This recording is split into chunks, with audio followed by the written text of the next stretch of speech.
Okay, our final question is on small brewers relief.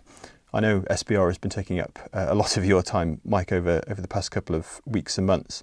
Just explain what's SIBA's current state of play on small brewers relief. Well, look, what a great scheme small brewers relief is. I mean, it's definitely been a factor in creating, this wonderful independent brewing sector that we've now got. It has been in place for 15 years without there being any kind of review. During that time, the shape of the industry has changed, and we've seen so many more consumers embracing great British craft beer. So the first thing to point out is that it has been a very successful initiative. It's enabled hundreds of brewers to invest in their businesses, hundreds of brewers across the country, reaching out to every corner of Britain to be able to invest in their businesses, create new jobs, bring great beer to the people. And that's really, a fabulous government initiative that's worked extremely well. But we are at a stage now where it needs to be looked at in terms of how it can be improved for those brewers who have pushed through the barriers. They've gone through the pain that is experienced once you get over the 50% lower threshold at 5,000 hectolitres. We need to look at the structure of it so that those businesses and others can continue to expand, and that's what we've done. So SIBA has brought in a new policy. That new policy, it looks complicated at first in terms of the shape of the curve of relief over 5,000 hectolitres.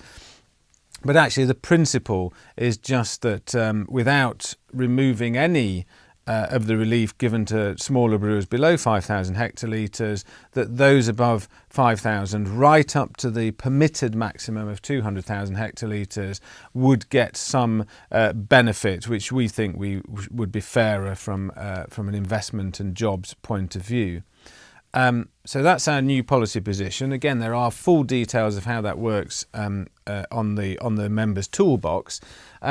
But equally, we have to recognise that we're not the only party with an interest in this. The Small Brewers Duty Reform Coalition was set up around a year ago.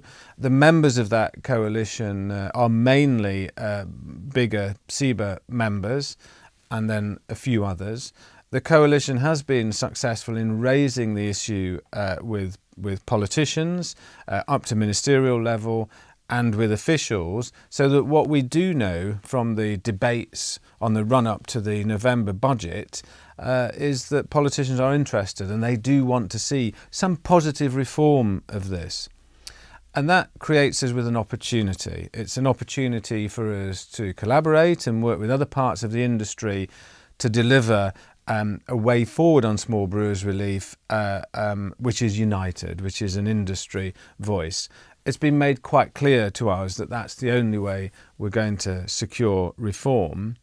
And secondly, that this window of opportunity created by that political interest is quite remarkable. We are, as a sector now, able to go back to government and say, despite all the pressures that they've got at the moment dealing with Brexit, that if we come up with something that can deliver the jobs and the growth that they want without enormous cost to government, that I think we will be pushing at an open door, and it's the right way for us to move that initiative forward. Okay, thank you, Mike, very much for the answers to those questions. We'll be repeating this process in about 2 or 3 months' time. So between now and then, keep your questions coming in. It doesn't matter what topic, what issue, #AskSIBA or ask@siba.co.uk. Thank you.